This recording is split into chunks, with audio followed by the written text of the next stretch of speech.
नमस्ते।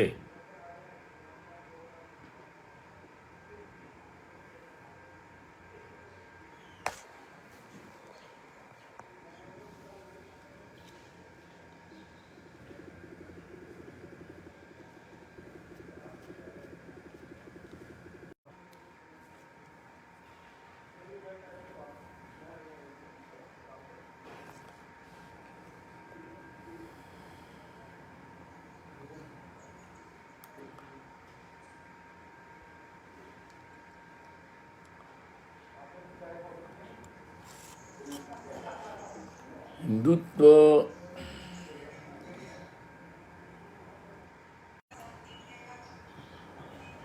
आज जो विशेष यह आयोजन किया गया है, मैं उस निमित्त सभी को बहुत बहुत शुभकामना देता हूं। और मैं जानता हूं कि विश्व संवाद केंद्र लखनऊ हमेशा एक नई कल्पनाओं के साथ, नई योजनाओं के साथ लोक जागृति में बहुत अच्छी भूमिका निभाता है और मैं इसके लिए भी उनको बधाई देना चाहता हूं। वैसे हम जानते हैं कि हिंदुत्व की बहुत प्रकार से व्याख्या की जा सकती है। उसको एक किसी बंधन में या एक प्रकार से किसी तरीके से व्याख्यायित नहीं किया जा सकता। और इसलिए जब हिंदुत्व की चर्चा होती है तो ये बात सामने उठती है कि हिंदुत्व की परिभाषा से ही विचार विमर्श शुरू होता है। हमारे देश के बड़े बड़े विद्वान भी इस पर लगातार चर्चा करते रहते हैं और बहुत प्रकार के विचार भी इसमें लगातार सामने आते रहते हैं।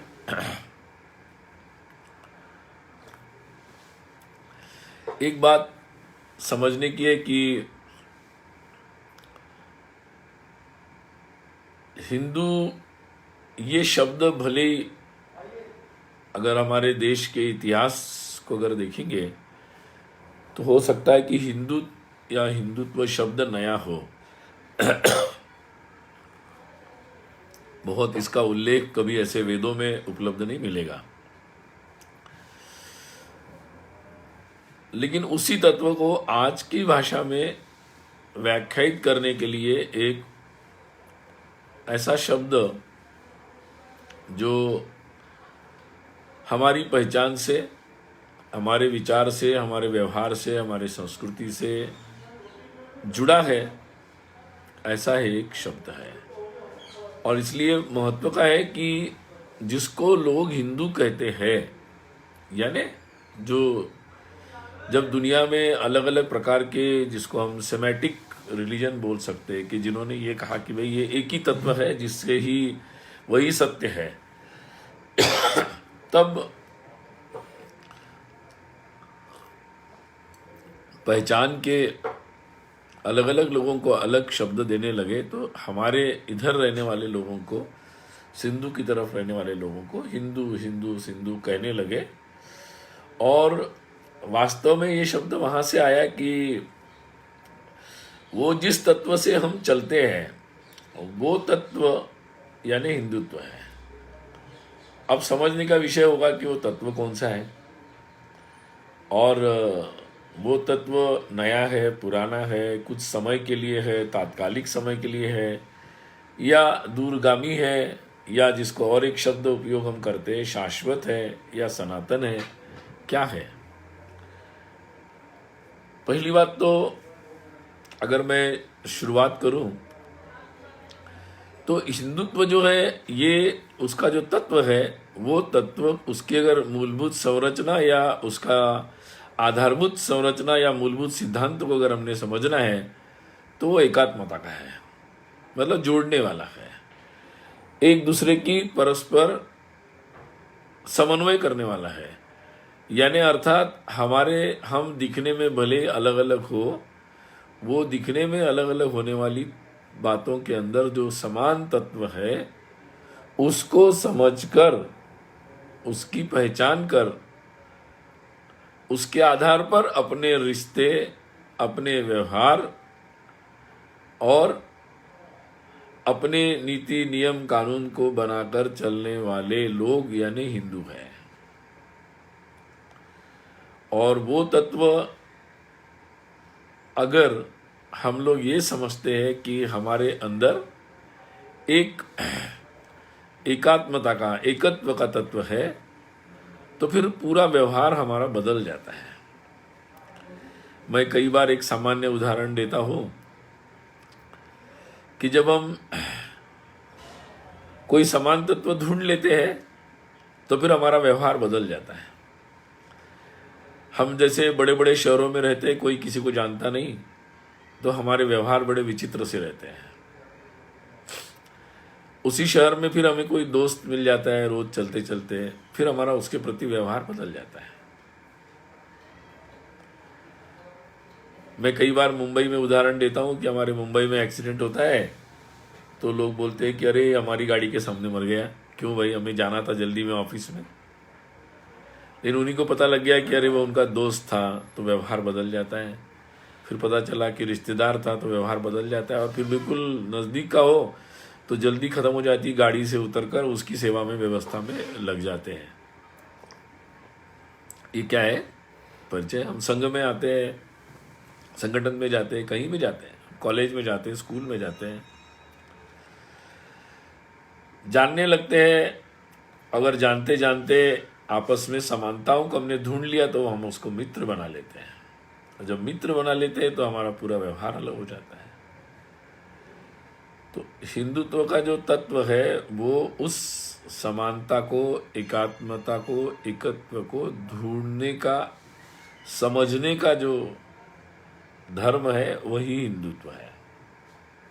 और जितना हम समझते चले जाएंगे तो विवाद समाप्त होकर एक अच्छी दुनिया बनती है।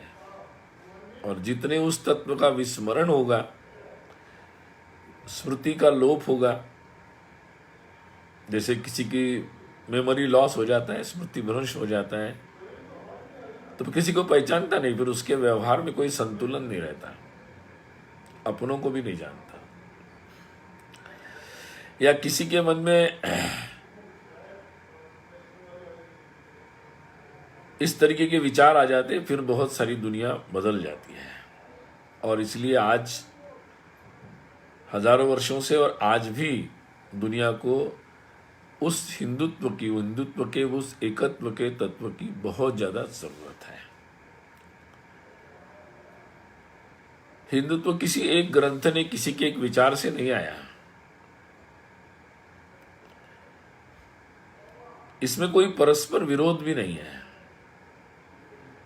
ये नैसर्गिक तरीके से, स्वानुभूति से, लगातार, और ये आर्टिफिशियल नहीं है। ये क्योंकि आर्टिफिशियल जो होता है वो शाश्वत नहीं रह सकता। नैसर्गिक, स्वाभाविक रूप से जो सनातन से जुड़ा हो वही सनातन शाश्वत रह सकता है। और इसलिए आज दुनिया को, पूरी दुनिया को ये जोड़ने वाले तत्व की जरूरत है। एक बात समझने की जरूरत है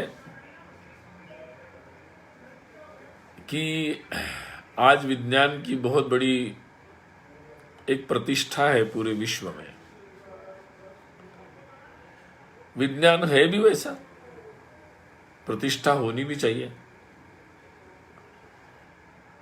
लेकिन ऐसा बोलते हैं कि संगत किसके साथ होती है उसके आधार पर उसके परिणाम भी होते हैं। यहीं पर हिंदुत्व आता है। अगर विज्ञान की संगत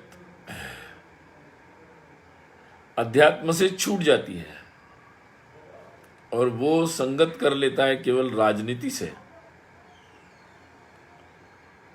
अध्यात्म से दूर, तो फिर वो एकत्व का तत्व निकल जाता है। अपने जो है सीमित हो जाते हैं, और पराये दूसरे जो है उसकी संख्या बड़ी हो जाती है। और फिर वास्तव में तो विज्ञान भी अंतिम सत्य की खोज के लिए है, लेकिन फिर अगर उसकी राजनीति के साथ संगत हो जाती है तो फिर आज हम लोग कोरोना से लड़ रहे हैं, पता नहीं चल रहा है कि कोरोना का वायरस कहां से आया। ये संशय मन में बना हुआ है कि किसी देश ने इसको बनाया तो नहीं, किसी ने जानबूझकर इसको छोड़ा तो नहीं।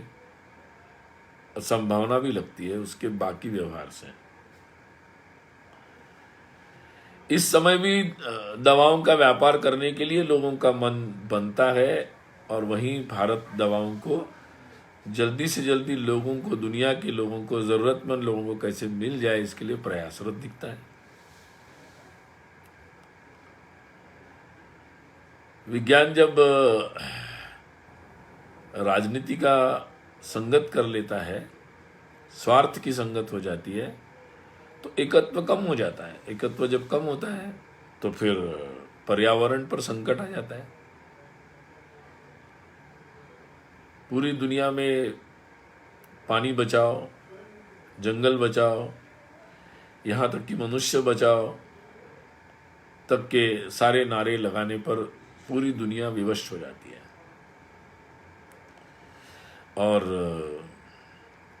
उसके साथ साथ एक तरफ पर्यावरण का संकट खड़ा होता है, और फिर पर्यावरण के लिए नए विज्ञान की खोजें जो की जाती है उसमें भी नई चीजें आ जाती हैं। आज तकनीकी का उपयोग करके नए नए इंडस्ट्रियलाइजेशन के बाद दुनिया के संकटों की समाप्ति होनी चाहिए थी। न्यूक्लियर बॉम्ब भी बनाते हैं और दुनिया को नष्ट करने के योजनाएं करते हैं, सपने देखते हैं। और ऐसे भी है कि हम लोग उसी को अगर दुनिया की चिंता के साथ उसका उपयोग करना प्रारंभ करते हैं तो हम विश्व कल्याण के लिए भी उस तकनीकी का उपयोग कर सकते हैं। और इसलिए दुनिया की जो सभ्यता है वो सभ्यता अगर केवल विज्ञान और राजनीति के भरोसे अगर चलती, केवल किसी भगवान की पूजा कर लेने से चलती, तो दुनिया में बहुत शांति होती है। दुनिया को एक तत्व चाहिए, एक हिंदुत्व का तत्व चाहिए, एकात्मता का तत्व चाहिए,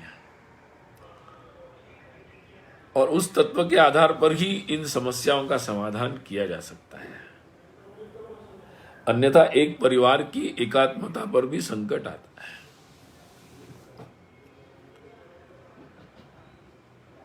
और एक परिवार के एकात्मता पर भी संकट आता है तो बहुत सारी समस्याएं आती हैं।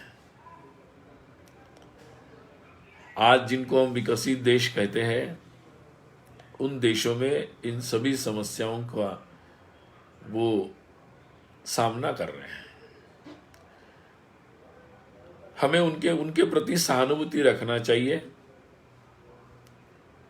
और हमारा ये कर्तव्य बन जाता है कि हम ऐसा एक उदाहरण पूरी दुनिया के सामने प्रस्तुत करें कि जहां लोगों को एक नया रास्ता दिखने लगे। स्वाभाविक रूप से लोग, हम जबरदस्ती हमारे कारण नहीं, तो स्वाभाविक रूप से हमारी उस सफलता को देखकर वो स्वाभाविक रूप से उसको लेने के लिए मुड़ जाए। इसी से पूरी दुनिया का कल्याण होगा। और इसलिए हमारा ये कर्तव्य बनता है कि हम उस हिंदुत्व को और अच्छे से जागरूक करते हुए, उसको और समझते हुए हम उसको और कैसे स्थापित कर सकते हैं। और इस दृष्टि से हमें अपने प्रयासों की जरूरत है।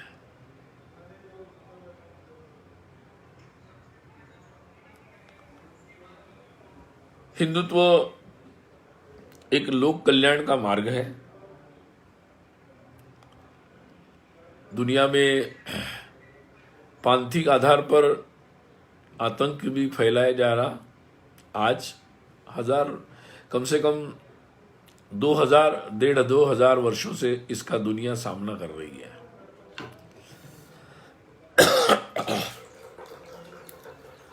और पिछले कुछ दिनों में नई नई तकनीकी जितनी आई है, उसका जो प्रभाव है वो उस क्षेत्र में भी देखने को मिल रहा है। किस तरीके से दुनिया में विध्वंस फैलाने के लिए उस तकनीकी का उपयोग किया जा रहा है। ये कहानी वैसे पुरानी है, लेकिन आज धीरे धीरे इस बात को भारत में अनुभव किया जा रहा है और पूरी दुनिया भी धीरे धीरे इसको अनुभव कर रही है।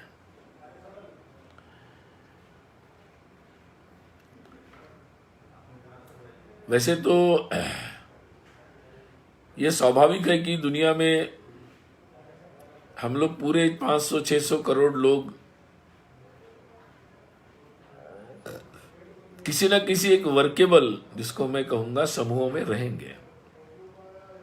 और स्वाभाविक रूप से वो समूह हमारे राष्ट्र के रूप में विकसित होंगे। लेकिन वो राष्ट्र का स्वरूप विकसित होते समय अगर वो इस तत्व को भूल गया, तो वो राष्ट्र दूसरों के लिए उसकी शक्ति का संपादन करना दूसरों के लिए एक विनाश का कारण भी बन सकता है। दुनिया में पिछले वर्षों में हम लोगों ने पिछली शताब्दी में इसका बहुत सारा अनुभव भी लिया है।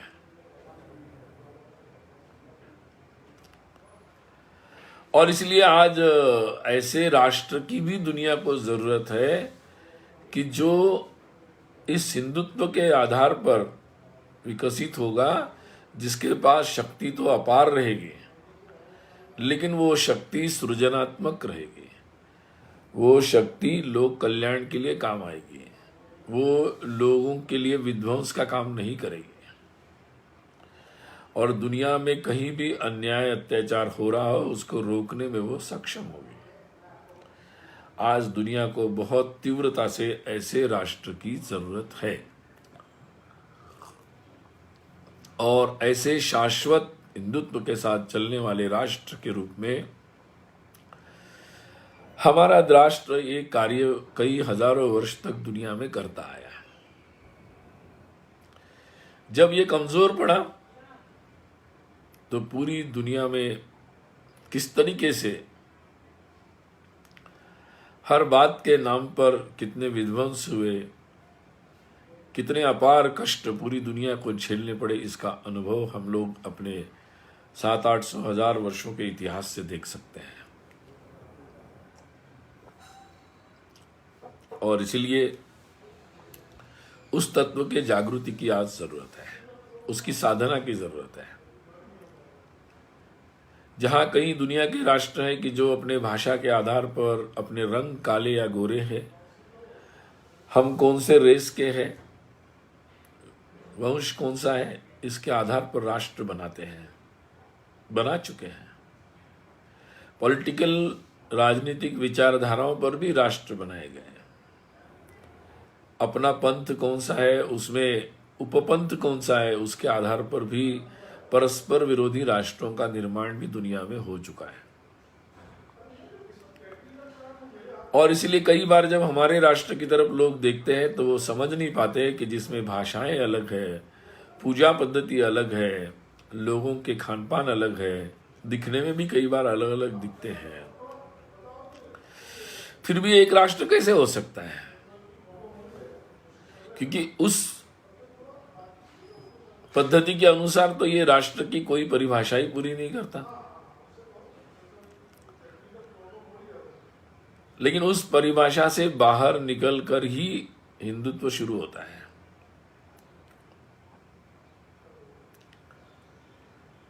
जो विविधता में एकता की बात नहीं सोचता, जो सोचता है कि हम एक ही है, विविध रूपों में प्रकट हुए हैं। ये मूल सोच से अंतर होता है।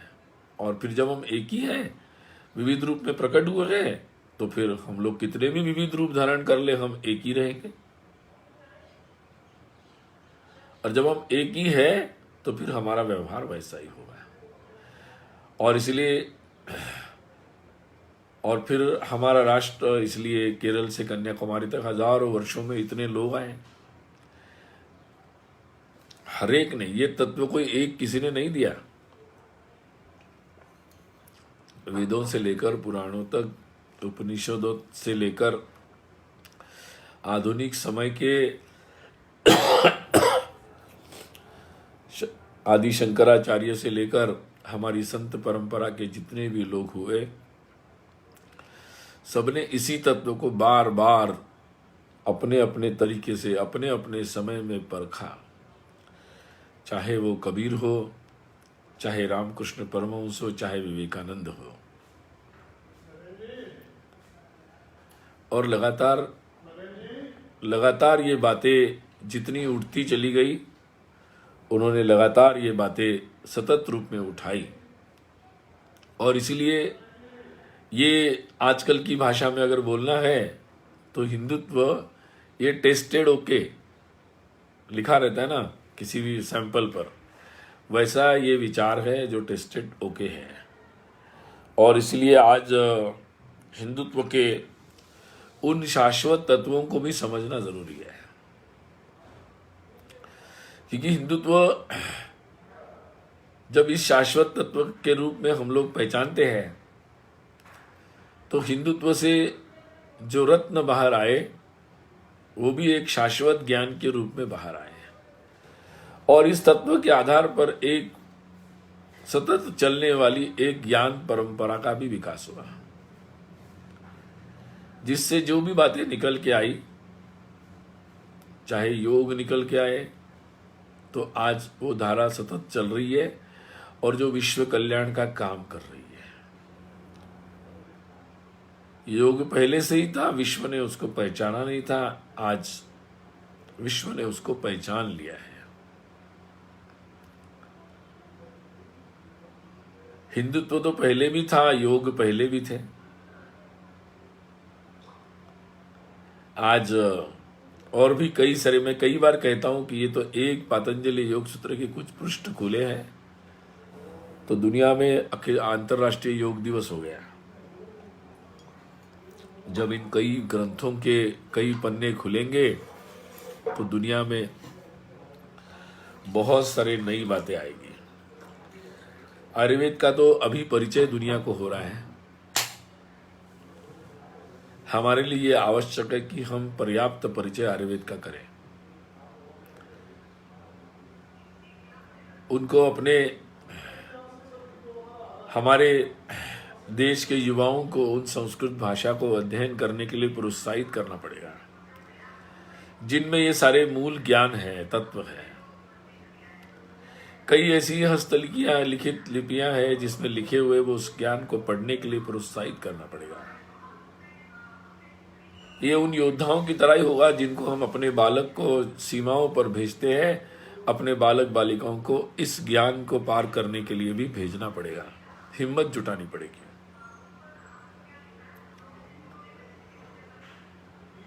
और फिर पर्यावरण का ज्ञान भी सामने आएगा।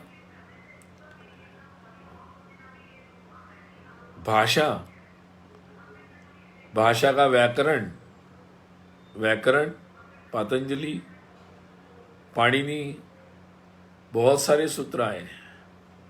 भास्कराचार्य, आर्यभट्ट, कितने सारे वैज्ञानिक थे, कितने सारे हैं। सारा विज्ञान ऋषियों से जुड़ा हुआ था, सारा विज्ञान ऋषियों से जुड़ा था। और वो ऋषि अपने विज्ञान की एक एक खोज से विश्व कल्याण की मात्राओं को निकाल रहे थे। तो हमारी विज्ञान की खोज में वो बहुत महत्वपूर्ण तत्व था, इसलिए उसका व्यापारीकरण नहीं था। जिस दिन वो तत्व कम होता चला गया, फिर हमने बहुत सारी अन्य बातों को अनुभव करना आज प्रारंभ कर दिया है। हिंदुत्व का अर्थ ही होता है कि जो दूसरा है उसमें भी एकत्व का सूत्र ढूंढना। जब ये सूत्र ढूंढा जाता है तो फिर आज के समय में भी बहुत सारी नई चीजें हम लोग ढूंढ सकते हैं। हिंदुत्व कहता है कि भाई आप हमारे यहाँ कई ऐसे ग्रंथ तैयार हुए, कई ऐसा शोध हुआ और फिर उसके बाद ये तत्व निकाला गया। आधुनिक समय में रामकृष्ण परमहंस ने जितनी भी विधाएं थी उन सब का स्वयं प्रयोग किया और ये बताया कि सभी विधाएं दे आर ऑल ट्रू, वो सभी सत्य है। प्रामाणिकता से आगे जाएंगे तो हम उन सारे तत्वों से उस बात तक पहुंच सकते हैं। जब ये बात एक बार मान ली तो फिर ये जो एक अभिलाषा मन में लेकर चलना कि मैं किसी का पंथ बदल दूंगा तो उसी से मुझे पुण्य मिलेगा, ये कल्पना ही मिथ्या हो जाती है। और फिर इसमें जबरदस्ती किसी को कुछ करना, जबरदस्ती का तो कोई स्थान ही नहीं रह जाता है। और आज जितना विवाद उत्पन्न हो रहा है वो एक ही बात पर हो रहा है कि एक ही इसी मार्ग से आप वहां तक अंतिम तत्व तक पहुंच सकते हैं, स्वर्ग तक पहुंच सकते हैं। तो उस बात को हिंदुत्व की ये अवधारणा ही समाप्त कर सकती है। उस कट्टरता की समाप्ति इसी तत्व से हो सकती है और उस कट्टरता की तत्व की समाप्ति होना बहुत आवश्यक है। भगवान तो कई हो सकते हैं, पूजा की पद्धति कई हो सकती है। आकाशात पतितम तोयम यथा गच्छति सागरम सर्वदेव नमस्कारम केशवम प्रतिगच्छति। जैसे आसमान नदी की कई धाराएं समुद्र में जाके मिल जाती है, वैसे ही कितने प्रकार से किया हुआ नमन, शुद्ध भाव से किया हुआ नमन वहीं पहुंचता है, एक ही जगह पहुंचता है।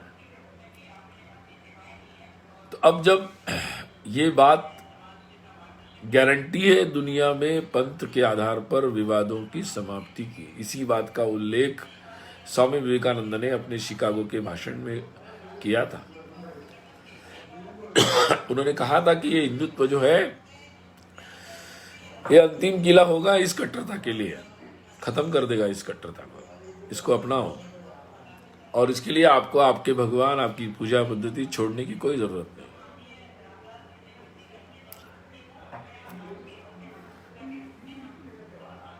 आज मुझे लगता है कि इसकी बात की बहुत ज्यादा जरूरत है।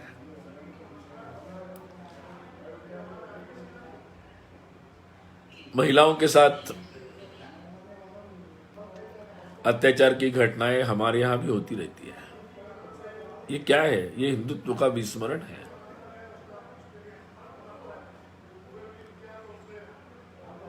महिलाओं को शक्ति के रूप में मानने की हजारों वर्षों की परंपरा और एक महिला के अपमान के लिए भी पूरे समाज ने अपने आप पर दांव पर लगा देने की और उसकी प्रतिष्ठा को बनाए रखने की जो परंपरा है वो बहुत महत्वपूर्ण है। इसके प्रति किसी भी प्रकार से जाने दो चलता है ये भाव स्वीकार्य नहीं होना चाहिए।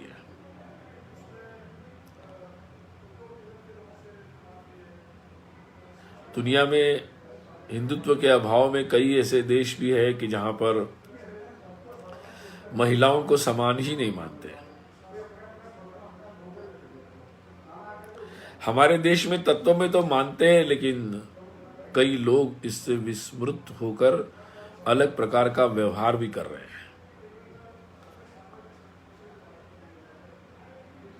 उन्हें दंडित होना भी चाहिए और आने वाली नई पीढ़ी को इस हिंदुत्व के साथ जागरूक करना चाहिए, ताकि जन्म लेने वाला हर बालक अपने संस्कार से ये समझे कि महिलाओं के प्रति उसको कितना सम्मान और आदर रखना चाहिए।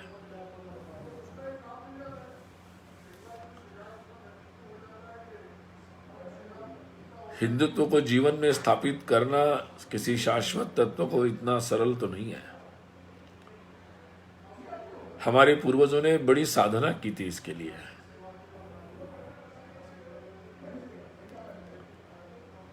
मुझे लगता है कि राष्ट्रीय स्वयंसेवक संघ उसी साधना में लगा हुआ है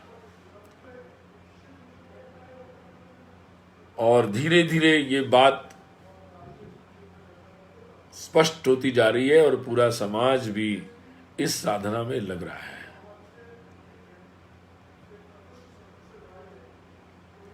क्योंकि सत्य को आप आरोपित कर सकते हैं लेकिन उसको लंबे समय तक छुपाए नहीं रख सकते हैं। और इसलिए आज पूरा समाज इस बात को आधार बना रहा है। उसकी चिंताएं जो है कि हमारा बालक बालिका एक अच्छे संस्कार के साथ आगे कैसे जाएगा, समाज में जो घटनाएं हो रही है उसको कैसे रोकेंगे हम, तो बात ध्यान में आ रही है कि ये हिंदुत्व का जो संस्कार है वो बचपन से व्यक्ति को मिलेगा तो हिंदुत्व जीने की जो कला है उस कला को वो सीखेगा, समझेगा, अवगत कर पाएगा। और जिसके पास इस हिंदुत्व के जीवन की कला होगी, शैली होगी, ऐसा शाश्वत भाव जिसके पास आएगा, उससे जीवन में, हमारे व्यक्तिगत जीवन में, हमारे परिवार के जीवन में और पूरे समाज जीवन में अंतर आएगा। और एक राष्ट्र के नाते भी हमारे जीवन में अंतर आएगा जो पूरी दुनिया के लिए एक मार्गदर्शक का काम करेगा। आज इस समय इन सब के बीच में बहुत और गहराई से समझने की और जाने की जरूरत है। इस राष्ट्र पर जो आक्रमण हुए उसका भी महत्वपूर्ण कारण था।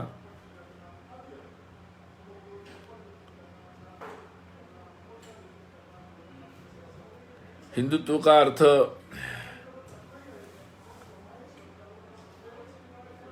केवल तत्व नहीं था, तो इसका अर्थात एक समृद्ध जीवन भी था।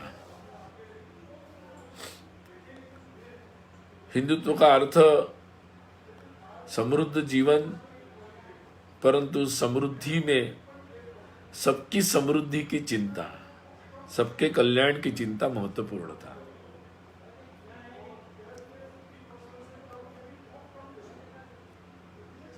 कहीं न कहीं इन बातों की भी समीक्षा करने का एक महत्वपूर्ण समय है। हमारी देश की राष्ट्रीय एकात्मता का आधार भी हमारा हिंदुत्व है।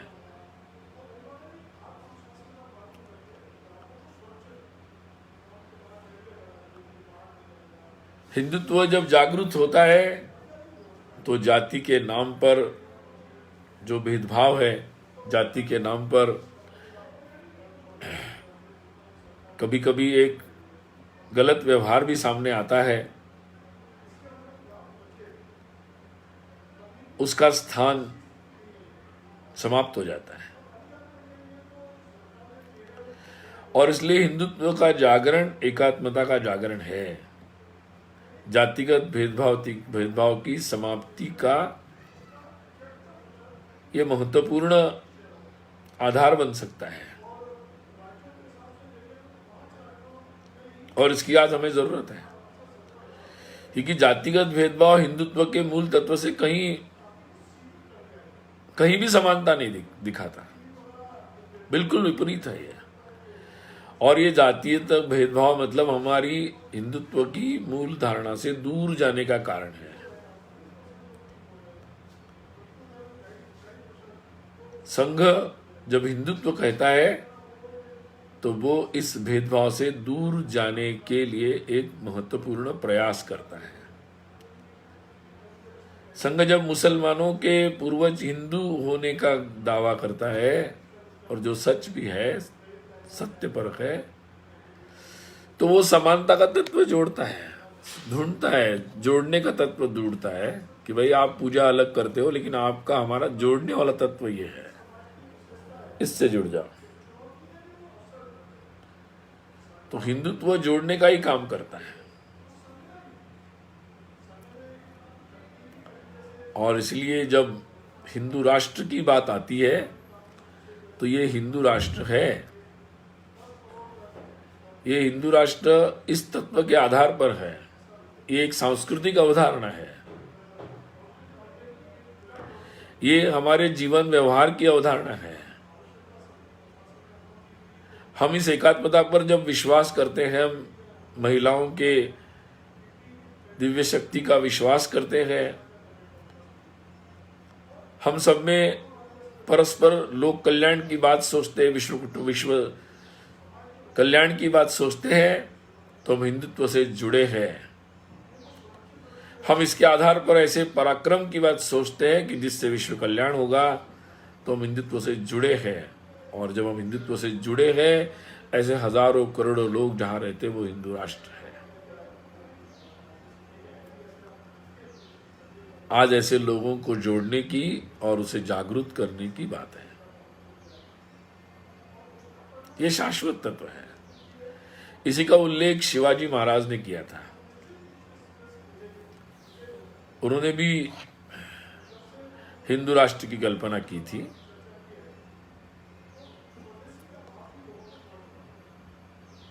इस देश में किसी के धार्मिक स्थल गिराना ये हिंदुत्व के अनुकूल नहीं होता, कि कट्टरता होती है। किसी के भाषा को समाप्त करना कट्टरता होती है। महिलाओं का अपमान करना कट्टरता होती है। और इसलिए जैसे सावरकर कहते थे कि स्वतंत्रता, स्वाधीनता और स्वधर्म, ये दोनों जुड़े हुए हैं। मुझे स्वाधीनता स्वधर्म की रक्षा के लिए चाहिए, किसी राजा के राज करने के लिए नहीं, स्वधर्म की रक्षा के लिए चाहिए। स्वधर्म क्या है? स्वधर्म यही हिंदुत्व है। वो क्या है? वो कोई किसी को समाप्त करने के लिए नहीं, वो विश्व कल्याण के लिए है। और इसलिए मेरा स्वधर्म बचेगा तो पूरी दुनिया बचेगी। और इसलिए इसके लिए अगर मुझे अपने स्वधर्म का पालन करना है तो स्वाधीनता चाहिए। और इसलिए ऐसे भाव से हमारे गांधी जी क्या कहते थे? रामराज्य स्थापित करना है, हिंदुत्व की बात करते थे। तो जो हमारे देश में जिन्होंने भी इस मिट्टी से जुड़कर सोचते चले गए, वो यही सोचते थे कि ये रामकृष्ण की धरती है, ये महाराणा प्रताप शिवाजी की धरती है। और इसलिए इसके स्वाधीन होना और इसका हिंदुत्व जागरूक होना, स्वधर्म का पालन होना अत्यंत आवश्यक है। उसके लिए स्वाधीनता जरूरी है।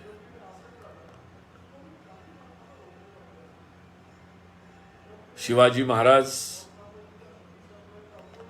उन्होंने शून्य से, मतलब जहां एक और ऐसा वातावरण बन गया था कि सब कुछ समाप्त हो गया, अब इस हिंदू राष्ट्र को और हिंदुत्व को बचाने वाला कोई शेष नहीं रहा। सारी तलवारें झुक गई थी उस विदेशी आक्रांताओं के सामने। तब इस एक शिवाजी ने सामान्य जन को जाति जाति से ऊपर उठकर हिंदुत्व के आधार पर सबको इकट्ठा किया। उस भवानी मां और भगवान शिव के सामने संकल्प लिया और अपने पुरुषार्थ के साथ स्वधर्म की रक्षा के लिए, स्वाधीनता के लिए संघर्ष प्रारंभ किया। उनके राज्य को समझना बहुत जरूरी है। उनके राज्य में महिलाओं का सम्मान था, केवल अपने घर की महिलाओं का नहीं। अगर किसी मुगल या विदेशी आक्रामक मुस्लिम की महिला का भी सम्मान उनके लिए महत्वपूर्ण था। उनके राज्य में सैनिकों के लिए आदेश था कि कहीं भी कुरान का अपमान नहीं होना चाहिए। उनके सैन्य में इस राष्ट्र की भक्ति के आधार पर, इस तत्व के आधार पर मुसलमानों का भी प्रवेश था।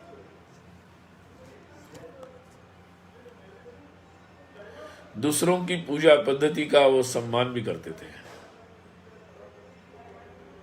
लेकिन निश्चित रूप से आई भवानी, मां भवानी की सौगंध खाकर उन्होंने संकल्प किया था कि ये धरती राम कृष्ण की है। इसलिए उनका सम्मान, उस ज्ञान का सम्मान, उन भाषाओं का सम्मान, उस विविधता का सम्मान होना चाहिए। और वो जन्मे महाराष्ट्र में थे, लेकिन उनकी कल्पना महाराष्ट्र को हिंदू स्वाधीन करने की नहीं थी, पूरे इस भारत भूमि को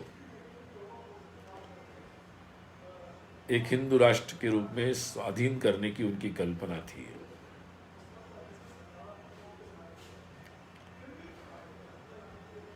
और उन्होंने जिस सूर्य के तेज को यहां पर जागृत किया, वो अपने आप में बहुत प्रेरक है। और उनका जो राज्याभिषेक हुआ, ये उसका द्योतक था कि अगर स्थापित राजाएं भी राजा भी नष्ट हो जाए, राज सिंहासन भी नष्ट हो जाए, तो इस हिंदुत्व में इतनी शक्ति है कि हम शून्य से फिर हमारी नई शासन, नई सत्ता, नई व्यवस्थाएं निर्माण कर सकते हैं। लेकिन हमें दूसरे किसी के शासन की जरूरत नहीं, हम स्वयं शासित हैं, हम स्वाधीन हैं। इसका उद्घोष था वो। और इसीलिए किसी तरीके की लाचारी को कभी स्वीकार नहीं करना, उसका मतलब हिंदुत्व होता है। न राजनीति के क्षेत्र में, न ज्ञान के क्षेत्र में, न किसी क्षेत्र में। एक पूर्ण आत्मविश्वास मतलब हिंदुत्व है। लेकिन उसके साथ ही यह अहंकार को जन्म नहीं देता, क्योंकि ये परस्पर प्रेम के आधार पर खड़ा हुआ है, अपनेपन के आधार पर खड़ा हुआ है। और यही उसकी विशेषता है। अन्यथा पुरुषार्थ अहंकार को जन्म देता है। और अगर वो एक संस्कार हिंदुत्व के तत्व के साथ जुड़ा हो, तो लोक कल्याण को वो प्रोत्साहित करता है। और इसलिए आज हिंदू साम्राज्य दिनोत्सव, जो शिवाजी का राज्याभिषेक हुआ था, वो पुनः पुनः किसी भी परिस्थिति में उठ खड़े होने की जो हमारी अंदर की ऊर्जा है, एक संकल्प है, उसके साथ जुड़ी हुई ये बात है। आज इस समय पर ये हिंदुत्व को और गहराई से हम समझें, लोगों को समझाएं, अपने जीवन में इसका जहाँ तक संभव हो आज से ही अधिकाधिक पालन करना प्रारंभ करें।